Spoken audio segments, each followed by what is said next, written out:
Habari na hujambo mwanafamilia wa Reminder Time. Mimi naitwa Father Reminder Time Captain Fanuel Steven, linia 21.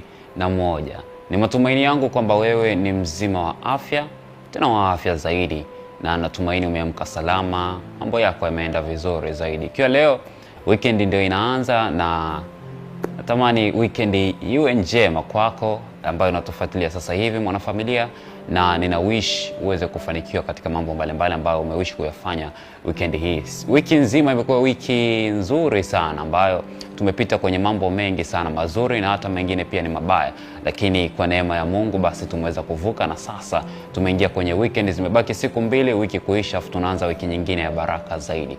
Kama kawaida, Reminder Time inaendelea, na ndio jukumu ambalo limetufanya sisi tunaweza kuendelea na kukuletea matukio haya ili basi uweze kuendelea kufahamu kinachojiri ndani ya nchi ya Tanzania, lakini hata nje ya mipaka ya nchi ya Tanzania. Reminder Time ni jukwaa ambalo linafanikisha na kukuletea matukio mengi ambayo yamewahi kutokea katika ulimwengu huu kote duniani. Na tulikuwa na Reminder Time ikiangazia chanzo cha vita ya Kagera ile ambayo ilitokea kule mkoani Kagera kule. Mambo mengi yalitendeka pale. Idi Amin ndiye alikuwa mchokozi, na yeye ndiye alisababisha vita hii ya Kagera ikatokea. Lakini baba wa taifa alivyoona akasema, wewe usinichezee mimi nayo mengi sana na wanajeshi wengi na vitu, nia ya kukupiga ninayo, nguvu ya kukupiga ninayo, basi wewe ni nani? Akaamua kupambana naye.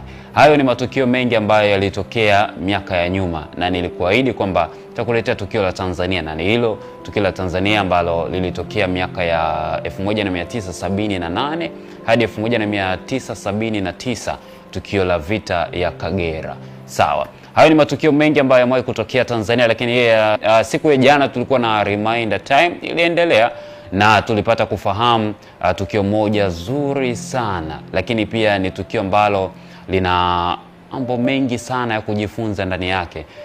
Hili sio lingine basi ni tukio la ile huzuni iliyopita kiasi. Huzuni iliyopita kiasi kwa Kiingereza unaweza ukasema ni deep sadness.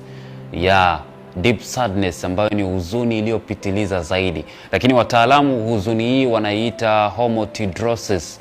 Homotidrosis ni aina, naweza nikasema ni aina ya ugonjwa ambao unampata mtu, lakini ni nadra sana kutokea. Unampata mtu kiasi kwamba anahuzunika sana kupita kiasi, ambapo zile vena ambazo zinapitisha damu zina burst, alafu damu inaanza kutoka mwilini